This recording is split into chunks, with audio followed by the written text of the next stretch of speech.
This year, Elders for Sound Democracy are really focused on voting rights in several of the key states in our country.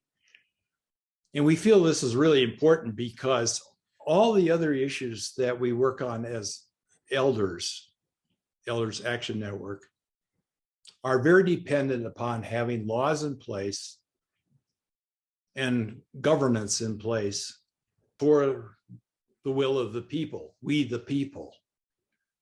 And we've seen in the last year that those rights are threatened in several of the states. And we know that if the voting is suppressed, we're never going to get the legislation and regulation that we need to take on, say, climate change or the huge economic disparity that separates the top 10% from the other 99.9%. That disparity between the haves and have-nots is only going to grow worse. That's why voting is so important. The right to vote is important, and it's being suppressed, and we need to take that on. And that's why we put it at the top of our agenda of what we're working on this year as elders. And we're asking everybody to see that, to understand that. And I think when we talk to people, they do.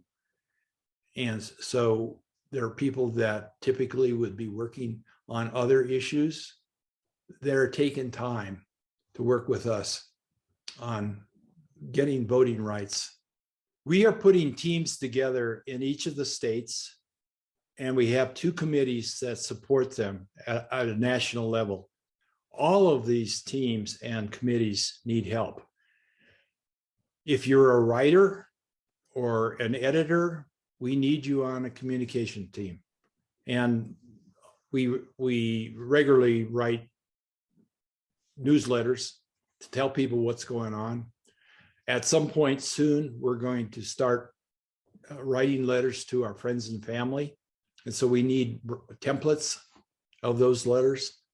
In our research group, we research what the laws are in each of those states, all the information that we would need to instruct a person wherever they live, whether it's vote by mail or vote early or vote on election day. At one point, we're going to be doing public service announcements over the radio stations. We need people who can help put together the content for a public service announcement. And the content is very specific to each of the states that those go out in. 2 years ago, we ended up being on 188 radio stations in 28 states, and we intend to do the same thing this year.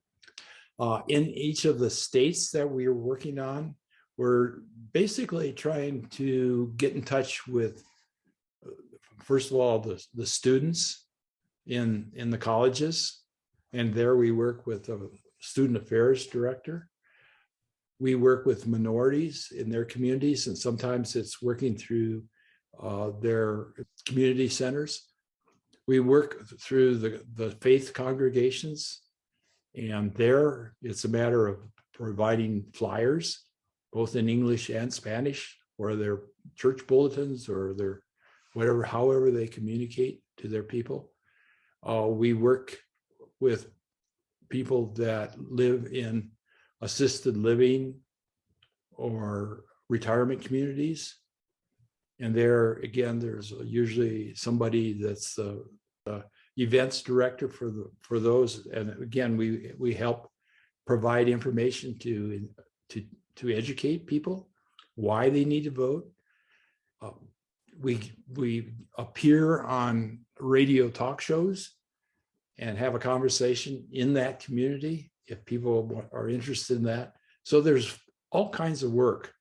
And what we're looking for is people that have different talents that would be interested in helping us in these ways. And the thing about this, some of it's writing postcards, just writing postcards to people, or some of it's being on a phone bank, making phone calls.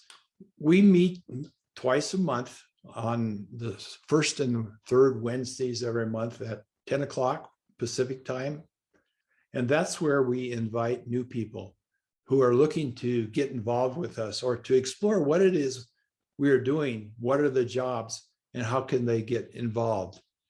And the thing about working on a project like ours, you can work on it full time if you feel so, if you want to just work an hour a week or something like that, that's fine too. Whatever a person feels pulled to do is absolutely fine.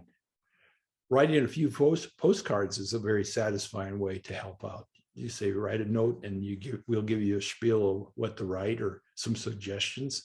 And then when you write to a person and that person receives your personal postcard, they feel that somebody cared about me.